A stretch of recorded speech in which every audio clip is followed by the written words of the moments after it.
오늘은 히브리서 말씀에 대해서 함께 공부해 보도록 하겠습니다. 히브리서는 어떤 편지인가? 저자 이렇게 돼 있죠. 저자 밝혀지지 않았어요. 히브리서의 저자가 누구인가? 어떤 사람은 사도 바울이라고 하는 사람도 있어요. 또 어떤 사람은 또 사도 바울의 서신이 아니라고 또 얘기합니다.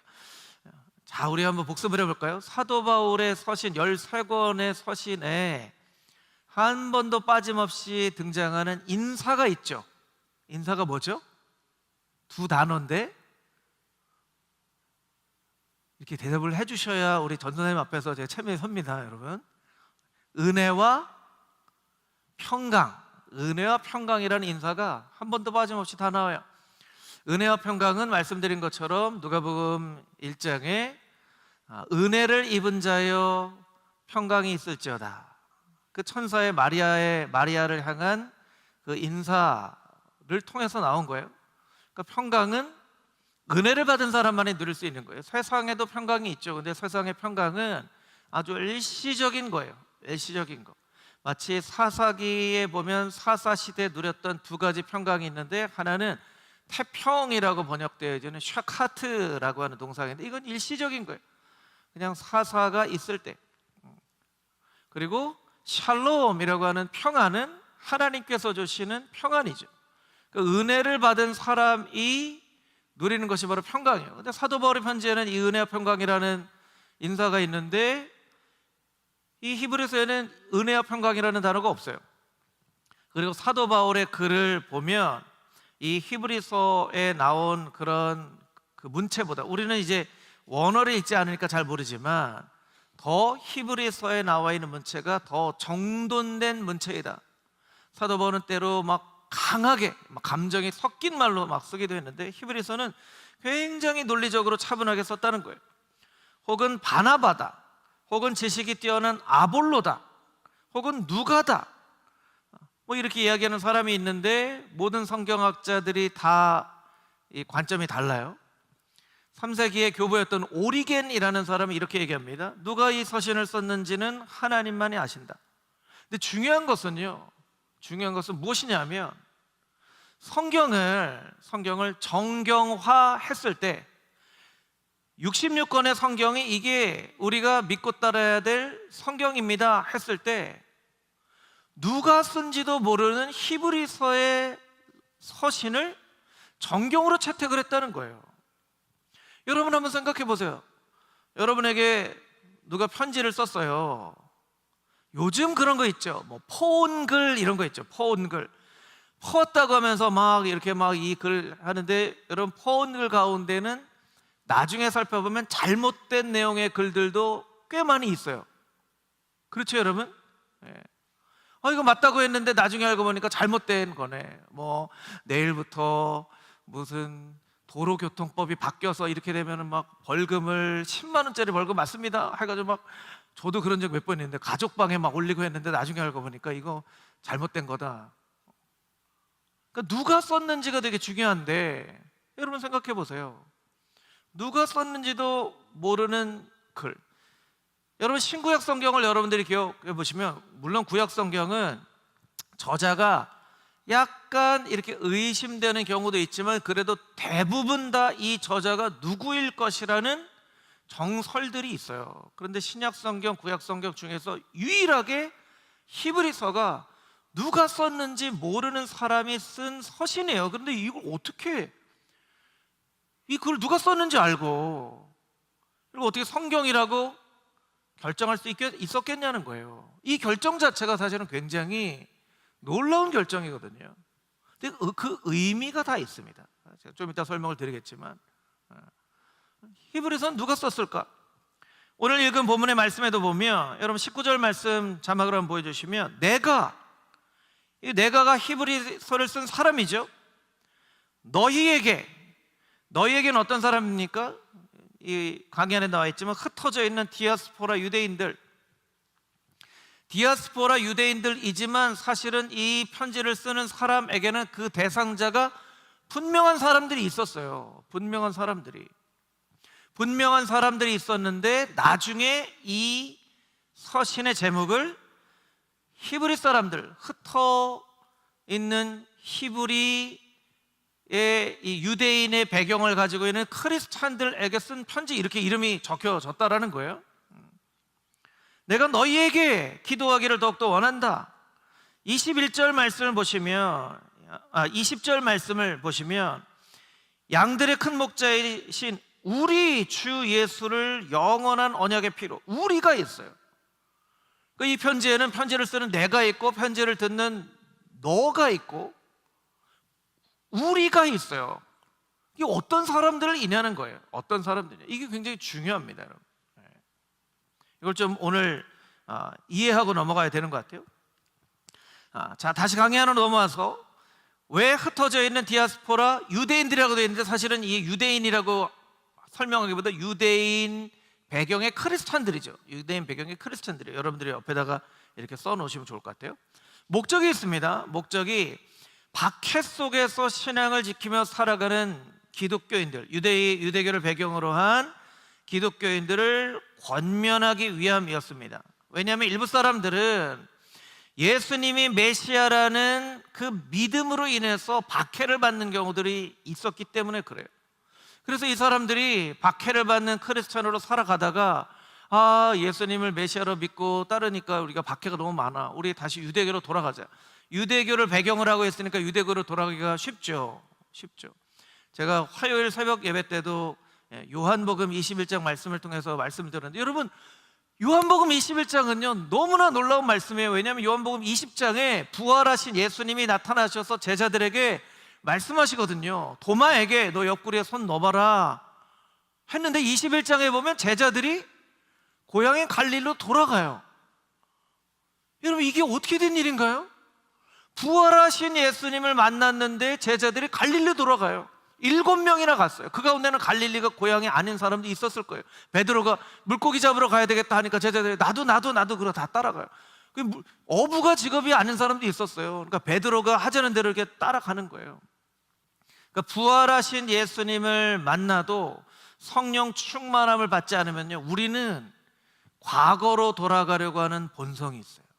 여러분, 언제든지 과거로 돌아가려고 하는 본성이 있습니다. 여러분도 예외가 아니에요. 여러분들이 은혜 충만하고 성령 충만하지 않으면요, 순간순간 과거로 돌아가고 하는 그런 본성이 나타날 거예요. 유혹이 나타날 거예요. 그럼 과거로 돌아가요.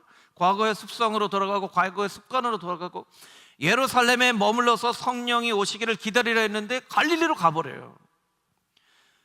그 디아스포라 유대교를 배경으로 하는 크리스찬들이 예수 그리스도를 믿는다는 것 때문에 박해를 받으니까 우리 이거 그냥 포기하고 그냥 옛날 유대교로 돌아가야 되겠다 하는 사람들에게 그렇게 하면 안 됩니다 라는 목적으로 쓴 서신서가 히브리서예요. 그러니까 히브리서는요 13장으로 되어 있는데 1장부터 10장까지가 예수님에 대한 설명이에요. 조금 이따 설명드리겠지만, 왜 예수님에 대한 설명인가? 유대교로 돌아가지 말라고 예수님을 설명하는 거예요. 예수님이 이런 분이십니다. 예수님이 이런 분이십니다. 예수님이 율법보다 더 크신 분이십니다. 예수님은 모세보다 크신 분이십니다. 아론보다 크신 분이십니다. 그러니까 히브리서의 1장부터 10장까지가 예수님에 대해서 설명을 할 수밖에 없는 거예요. 그런 목적을 알고 있으면 히브리서가 그렇기 때문에 이런 말씀으로 쓰여졌구나, 이렇게 이해를 할 수 있게 되는 거예요. 자, 주제는 두 가지입니다. 1장부터 10장까지는 예수님의 탁월하심, 그리고 11장부터 13장까지는 예수님을 따라가려는 믿음의 사람들. 여기서 이제 우리가 한 가지 좀 생각을 해볼 필요가 있겠죠. 이제 복습하는 시간입니다, 여러분. 한 3주 동안 바울 서신, 갈라디아서, 로마서 할 때부터 우리가 복습을 해왔죠. 우리가 신약 성경을 이해를 할 때 사도 바울의 1차 전도여행, 2차 전도여행, 3차 전도여행이 있고, 3차 전도여행 이후에 예루살렘으로 올라가죠. 로마로 갑니다. 로마로 갑니다. 그래서 이것을 어떤 사람은 4차라고 하지만 이건 사람들마다 그렇게 얘기하는 사람도 있고, 로마에 가서의 갇히죠. 그리고 다시 풀려납니다. 그리고 다시 2차 후옥이 되죠. 자, 바울 서신 중에 가장 먼저 쓰여진 서신서 어떤 서신서라고 말씀드렸죠? 갈라디아서. 네, 체면이 좀 섭니다, 여러분. 1차 전도여행과 2차 전도여행 사이에 갈라디아서를 써요. 그러니까 1차 전도여행은 어느 지방에서 전도한 거예요? 갈라디아 지방을 중심으로 전도여행을 한 거예요. 2차 전도여행 때 또 서신서를 씁니다. 어떤 서신서 쓰죠? 데살로니가 전서, 데살로니가 후서를 씁니다. 그리고 3차 전도여행 때 고린도 전서와 고린도 후서를 쓰고 로마서를 써요. 자, 로마 가기 전에 썼습니다. 로마서는 로마에 있는 성도들을 향해서 내가 너희에게 가서 나에게 주신 은사를 좀 나눠주고 싶다. 자, 갈라디아서, 로마서, 교리와 관련된 그런 말씀인데 이게 이제 바울의 1차 서신이라고 했어요. 여기는 이제 복음, 전도가 중요한 거예요. 전도. 그래서 사실은 교리적으로 로마서나 갈라디아서는 훨씬 더 사도 바울의 사역의 마지막 부분에 충분히 자신의 사역과 사상 또 믿음이 이렇게 무르익었을 때 써야 되는데 처음에 그냥 써버려요. 성령님의 인도하심이 있으니까 쓴 거예요. 인간적인 것으로 보면 굉장히 거꾸로 된 거예요. 이게 갈라디아서, 로마서가 맨 뒤로 나와야 되죠. 로마의 감옥에 갇힙니다. 얼마 동안 갇히죠? 2년 동안, 이태 동안 갇혔다고 해죠. 여러분, 옥중서신 뭐뭐 있죠? 에베소서, 빌립보서, 골로새서, 빌레몬서. 빌레몬은 골로새의 리더예요. 2차 전도, 2차 서신의 중요한 키워드는 교회죠. 사도 바울이 갇혀있다 보니까 야, 교회가 중요하구나. 그래서 에베소서와 골로새서는 교회론에 대해서 쓰는 거예요. 그리고 석방되고 나서는 디모데에게 편지를 씁니다. 디도에게 편지를 씁니다. 그리고 마지막에 갇혔을 때는 디모데에게 두 번째 편지를 씁니다. 세 번째 바울 서신은 사람에게 써요. 이런 이제 그 특징이 있어요. 자, 그럼 이 기준을 가지고 우리가 한 가지만 더 생각을 해보도록 할 텐데요. 서신, 그 신약 성경 중에 가장 먼저 쓰여진 책은 사실 야고보서예요. 야고보서. 이 야고보는 예수님의 제자 야고보가 아니라 예수님의 형제 야고보예요. 그 야고보서가 다음 주에 이제 야고보서를 배울 텐데 야고보서를 하나 뚝 띄워낸 것이 야고보서 가장 먼저 쓰여진 책이기 때문에 그래요. 그리고 보통은 이제 로마 감옥에 갇혔을 때가 61년경이라고 했기 때문에 요때쯤 이제 마가복음이 먼저 쓰여지고요. 그 다음에 마태복음이, 그리고 누가복음이 이때쯤 쓰여집니다. 그리고 히브리서는 언제쯤 쓰여지는가? 히브리서는 이때쯤 쓰여졌다고 믿어져요. 히브리서. 그리고 중요한 것은 이제 요한복음, 공관복음과 요한복음 공부할 때 요한복음은 한 90년경에 한 60년, 55년에서 65년 이 사회보다 훨씬 떨어져서 요한복음을 썼던 요한 공동체가 이미 마태, 마가, 누가의 복음서가 기록되어져 있는 것을 충분히 보고 이 내용 중에 이건 이제 시간 순서당 쓰여진 건데 이 내용 중에 좀 이런 내용이 좀 더 들어가면 좋겠는데 하고 추가하듯이 영적인 진리와 교리만을 담아서 추가적으로 쓴 것이 요한복음이라고 했기 때문에 이 요한복음과 다른 복음서가 조금 다르다 이렇게 말씀을 드렸어요. 그리고 중요한 역사적인 사실은 이제 70년경에 티투스라고 하는 로마 장군에 의해서 예루살렘이 멸망됩니다. 예루살렘이 멸망. 그래서 여러분, 예루살렘이 멸망되기 이전에는 고난당하는 성도들에게 우리 힘냅시다, 힘냅시다, 힘냅시다, 우리 견딥시다 했는데 이 예루살렘이 멸망당해 버리는 거예요. 여러분 한번 생각해 보세요. 이 당시에 성도들이 받았을 충격을 한번 생각을 해보세요. 자, 견딥시다. 우리 견디면 하나님께서 힘 주실 거예요. 하나님께서 은혜 주실 거예요 했는데 예루살렘 멸망당해 버렸어요. 이게 얼마나 큰 충격이었겠습니까? 아니, 좀 견디고 힘내고 하면 좋은 시절이 올 것 같았는데 이게 예루살렘에 완전히 멸망당해 버리니까 성도들은 더 지하 카타콤으로 숨기도 하고 배교를 하고 떠나버리기도 하고, 그 가운데에는 이 세상에 대한 소망을 다 이제 벗어버리고 영적으로 나는 이 세상에서 내가 지금 당장 죽든지, 나는 이것이 별로 의미가 없고 나는 정말 저 천국만을 바라보며 살아간다고 하는 사람들이 늘어나기 시작하는 거예요. 그러니까 요한 1, 2, 3서나 요한 계시록 같은 그런 말씀은 굉장히 영적인 그런 말씀들이 많죠. 여러분 시제 그 삶이 너무 괴로우면요 이 세상에 소망이 없어져요. 소망이 없어져요. 그리고 영적인 것에 관심을 많이 갖게 되죠. 그러니까 이런 이제 차이가 있는 거예요. 자, 그럼 이 가운데 이제 중요한 사실 중에 하나는 이 많은 서신서들이 누가 썼는지가 있는 거예요. 그런데 히브리서만 유일하게 누가 썼는지가 나와 있지 않아요. 근데 왜 이 말씀을 하나님의 말씀으로 선택을 했는가? 여러분, 이런 사람도 있지만 교회가 있죠. 그러니까 이것은 다 어떻게 보면 교회가 되는 거예요. 교회. 여러분, 교회는요 이름 없는 교회는 없어요. 이름 없는 교회. 여러분, 이름 없는 교회 보신 적 있으세요? 이름 없는 교회. 교회는 다 이름이 있어요. 그 이름 자체가 정체성이 되는 거예요. 그런데 역사를 놓고 보면요 이름 없는 사람들 이 또 존재하게 돼요.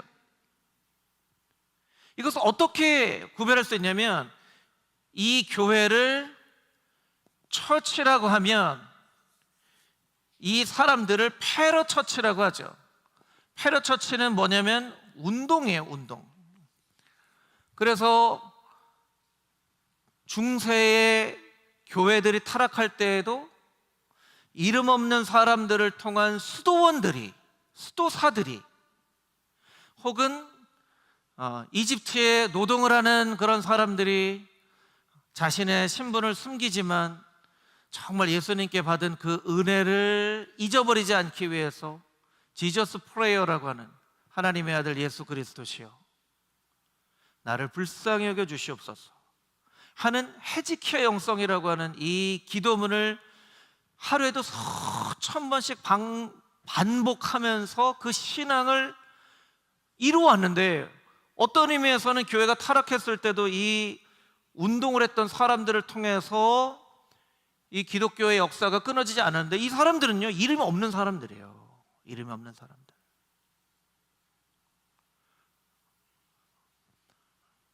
여러분, 우리 다 이름이 있잖아요, 그죠? 여러분, 이름 없으신 분들 없죠? 사람들이 여러분 이름, 금호중앙교회 사람들 말고 여러분 이름 혹시 알아요? 여러분 이름 모를 거예요.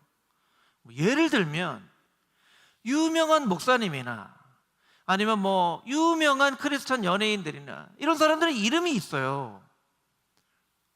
근데 수없이 많은 이 지구상에 살아가는 수없이 많은 사람들은 자기에는 이름이 있지만 사실은 이름이 알려지지 않는 그런 크리스찬으로 살아가고 죽는단 말이에요. 훨씬 많은 사람들이.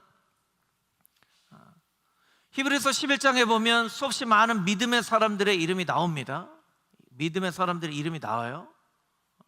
정말 이 사람들의 이름을 말하자면 정말 끝이 없이 말할 수 있다. 그런데 그 가운데는 사실은 이름 없이 살아가는 사람들도 있어요. 여러분, 성경 읽다가 제일 곤욕스러운 때가 언제예요? 사람 이름 나올 때 참 곤욕스럽죠. 그것도 막 발음하기도 어려워요. 그 히브리 이름은 갸자가 많더라고요. 갸, 느단야 뭐 이런 것도 많고. 그러니까 성경 읽다 보면 그게 참 어려워요. 그리고 우리가 읽을 때 이 사람들 이름 왜 이렇게 많이 써놨지? 이런 생각을 하게 된단 말이에요. 근데 여러분, 기독교 역사를 보면요, 이름을 가지고 있는 교회도 하나님께서 사용하시지만 이름을 갖지 않고 사람들에게 잊혀지는 그런 많은 사람들의 신앙의 모습들도 하나님께서 귀하게 여기신다는 거예요. 그러니까 히브리서는요, 히브리서 한 권이 가지고 있는 상징적인 의미는 이 땅에 이름 없이 살아가나 하나님의 자녀됨을 분명히 깨닫고 살아가는 사람들의 이야기가 얼마나 중요한 이야기인가, 이것을 나타내는 그런 하나님 말씀이라는 거예요. 그래서 아마도 누가 썼는지도 모르는데 이 말씀이 정말 하나님의 말씀이라고 정경으로 채택한 거예요. 저는 이 정경으로 채택하는 과정도 너무나 놀라운 일이라고 생각을 합니다. 근데 여러분, 이 본문의 말씀 읽어보면 막 디모데도 나오고 그래요. 그러니까 디모데는 우리가 익숙하잖아요. 디모데는 사도 바울하고 같이 사역을 했던 사람이니까 이게 사도 바울과 가까웠던 사람이라는 거예요. 누가 썼는지 모르지만 그 내용을 놓고 볼 때 이 말씀은 분명히 하나님을, 예수님을 신실하게 믿었던 사람의 글인 것이 확실하다. 이게 이제 히브리서의 이 정경으로 채택할 수 있는 그런 이유라는 것이죠. 자, 여러분이 가지고 있는 강의안을 뒤로 넘겨보시면, 그래서 히브리서의 구조는 예수님이 얼마나 탁월하신 분이신가가 1장부터 10장 18절까지가 쓰여져 있어요.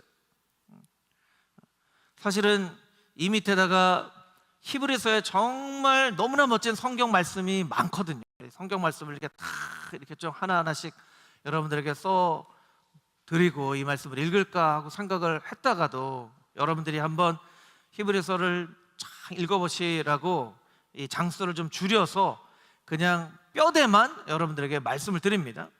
히브리서는 복잡하지 않습니다. 두 단락으로 나눠요. 예수님의 탁월성, 예수님을 믿고 따라가는 사람들이에요. 그래서 예수님을 믿었다가 박해를 받고 신앙을 떠날까 하는 사람들에게 뭐라고 얘기합니까? 예수님은 선지자들보다도 더 뛰어나신 분이세요. 1장 1절에 4절까지 설명을 합니다. 천사보다도 더 뛰어나신 분이세요 라고 설명합니다. 그리고 모세죠, 모세. 이스라엘의 정말로 중요한 대표적인 신앙의 인물 모세보다도 훨씬 더 뛰어나십니다. 그리고 아론은 대표하는 것이 제사장직이에요. 직분.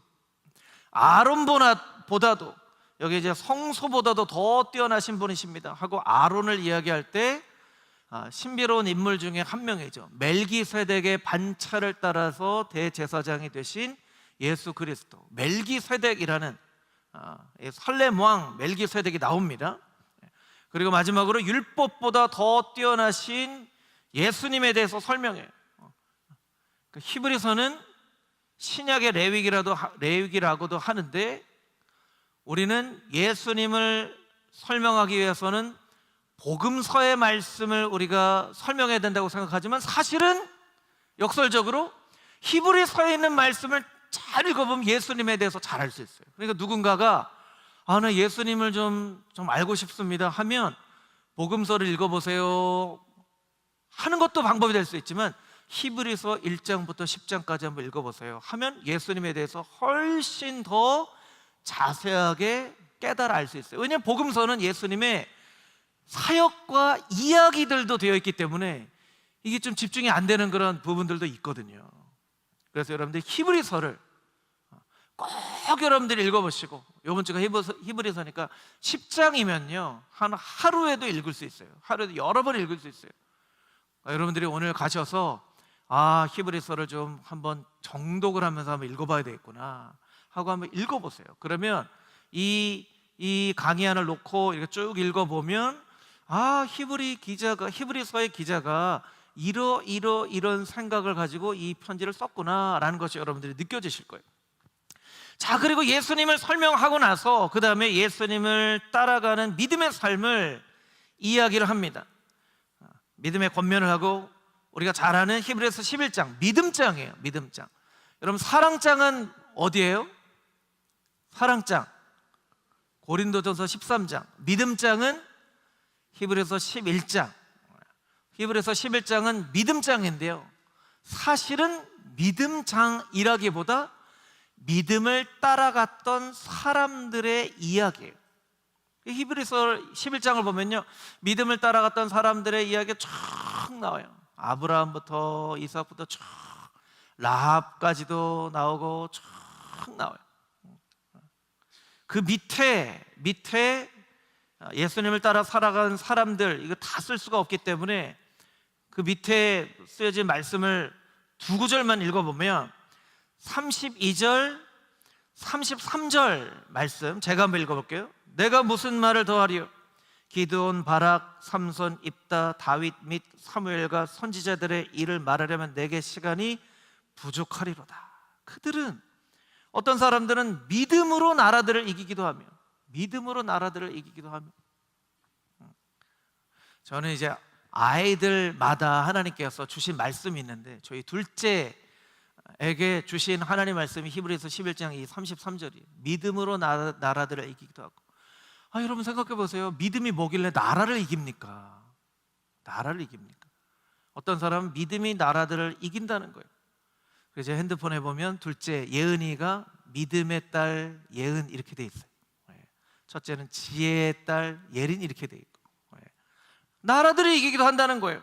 약속을 받기도 하고, 사자들의 입을 막기도 하고, 34절 불의 세력을 멸하기도 하고, 연약한 가운데 강하게 되기도 하고, 35절 말씀에 여자들은 자기의 죽은 자들을 부활로 받아들이기도 하고, 고문을 받기도 하고, 36절 조롱과 채찍을 맞기도 하고, 돌로 치는 것과 톱으로 켜는 것을 당하기도 하고, 이 사람들은 세상에서 감당할 사람이 되어지지 않는다. 믿음의 사람들에 대해서 이렇게 쭉 얘기를 하는 거예요. 더 많은 사람들이 있었죠. 더 많은 믿음의 사람들이 있었던 거예요. 이 말씀이 여러분들에게 어떤 감동이 되는지 모르겠어요. 근데 제가 영상을 하나 보여드리고 좀 설명을 드리려고 해요. 한 2분짜리 영상인데요, 한번 같이 보시면 좋을 것 같아요. 영상 좀 틀어주십시오.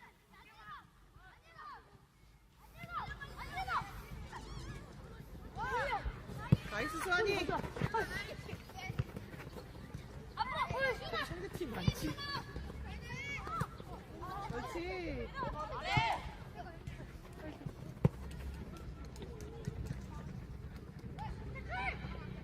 안돼, 치고 막아야 돼. 걷어야 돼.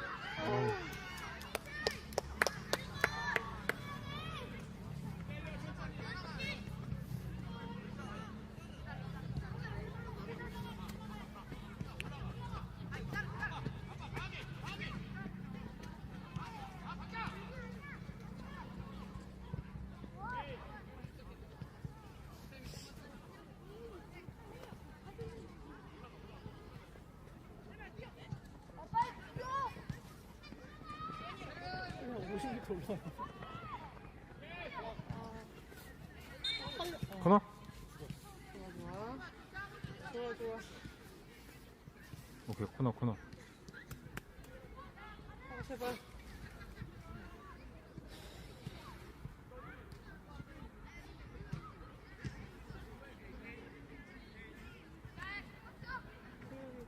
태민이 헤딩도 있고.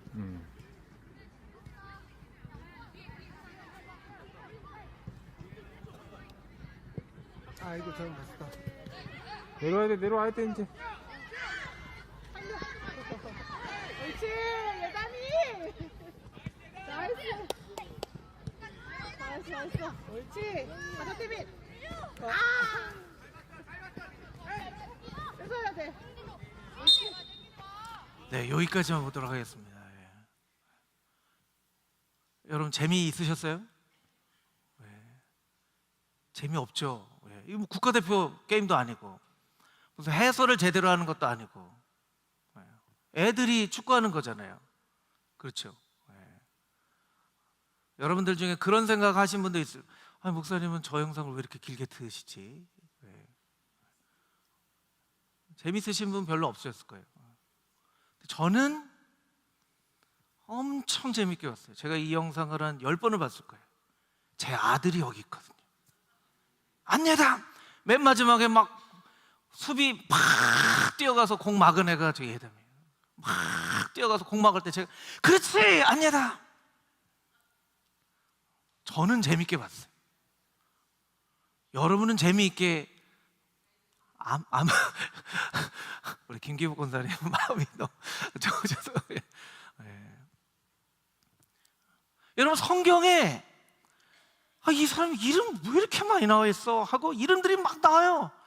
정말 발음하기도 어려운 이름이 막 나와요. 막 나와요. 우리는 봐도 별로 감동이 안 돼요. 왜 이름을 이렇게 많이 쓰셨지? 하나님은 어떻게 보시는 거예요? 여기 내 아들 여기 있잖아. 내 아들. 내 아들이 있는 거예요. 여러분들이 오늘 하루도 세상에서 살아갈 때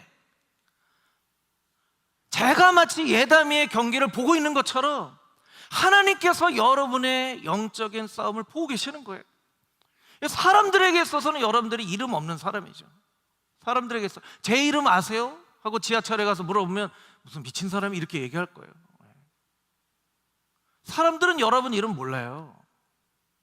하나님은 여러분이 오늘 하루 살아온 그 영적인 싸움 보시면서 마치 제가 다른 사람이 볼 때는 별로 감동이 없는 애들이 축구하는 저 영상 막 축구 잘하지는 못해요. 그냥 이렇게 갔다가 여기 왔다가 뭐 실수도 너무 많고 하는데 저는 너무 재밌는 거예요. 제 아들이 있으니까. 여기 제 아들이 있어요, 여러분. 안예다. 그럼 누군가 저기 찍으신 분은 다른 부모님이거든요. 안예담 하면 그 엄마가 얼마나 고마운지, 안예담 이름 한번 불러준 게 얼마나 고마운지. 그렇지 잘 막았어. 여러분들이 오늘 하루도 하나님 나라 일을 하면서 뭔가 정말 영적인 싸움에서 승리하면 하나님께서 하늘에서 그래 내 아들아 잘 막았어, 잘 공격했어 하고 여러분들을 바라보고 계신 거예요. 그게 히브리서에 나와 있는 수없이 많은 사람들의 이름이에요. 여러분 이 히브리서에 나와 있는 믿음장에 나와 있는 수없이 많은 사람들의 이름이 누군가에게는 별로 감동이 없는 그냥 쭉 이름만 쓰여진 사람이라고 생각할지 모르겠지만 이건 우리의 관점을 바꿔서 하나님은 어떻게 보고 계신가? 하나님이 이 사람들의 이름을 쓰는 것을 허락하신 것에는 무슨 이유가 있을까? 그렇게 생각을 해봐야 된다는 거예요. 그리고 오늘도 하나님께서는 여러분의 삶의 싸움 가운데 여러분 한 사람 한 사람의 이름을 불러가면서 응원해 주시고 잘했다고 박수 쳐주시고 여러분이 조금 잘못하면 막 안타까워지고 저렇게 하면 안 되지, 저렇게 하면 안 되지. 여러분을 바라보고 계신다는 거예요. 히브리서는요 누가 썼는지도 모르는 서신서예요. 어쩌면 성경이 만들어지는 과정 가운데 누가 한 사람 나타나서 저 누가 썼는지도 모르는 책을 왜 성경의 정경으로 채택합니까? 하면 사람들이 할 말이 없을 수도 있는 그런 책이에요. 누가 썼는지 어떻게 알아요? 히브리서가 가지고 있는 상징성은요 누가 썼는지도 모르지만 누가 어떻게 살아왔는지 아무도 관심을 가져주지 않지만 그냥 자신의 자리에서 묵묵하게 하나님께서 주신 그 사명을 감당하며 살아온 사람들의 삶을 하나님께서 귀하게 바라보고 계신다는 그 상징적인 메시지를 담고 있는 것이 바로 히브리서 말씀이라는 거예요. 그러니까 히브리서 말씀을 읽을 때 여러분 어떻게 읽으셔야 되냐면 하나님 제 이름도 이 가운데 있는 줄 믿습니다. 그렇게 읽으셔야 돼요. 하나님, 제 이름도 이 가운데 있는 줄 믿습니다. 이 사람들을 다 이해하게 하려면 시간이 부족하리로다. 이 시간이 부족하리로다 하는 이 이름에 내 이름도 있는 줄 믿습니다. 이 책에는 기록되어 있지 않지만 나중에 하나님 앞으로 갔을 때 하나님께서 나의 이름을 정확하게 불러주시면서 나의 머리에 의의 면류관, 생명의 면류관, 영광의 면류관을 씌워주실 줄 믿습니다. 그래서 내가 조금 서운해도, 조금 내가 하고자 하는 대로 인생이 풀리지 않아도, 좀 낙담하는 일이 있어도 나의 믿음 꼭 붙잡고 하나님께서 나를 지켜보고 계시다는 그 생각 잊지 않고 나의 달려갈 길을 묵묵히 걸어가겠습니다. 하나님 바라보면서, 예수님 바라보면서 걸어가겠습니다. 그렇게 고백하며 살아야 하는 거예요. 여러분, 여러분의 이름이 이 히브리서에 기록된 많은 사람들의 이름 가운데 쓰여져 있는 줄 믿습니다. 할렐루야. 포기하지 말고 여러분에게 주신 그 사명을 묵묵하게 잘 감당하여서 하나님 앞에서 칭찬받는, 잘하였도다 착하고 충성된 종하고 칭찬받는 하나님의 귀한 성도들이 다 되어줄 수 있게 되기를 주님의 이름으로 축복합니다.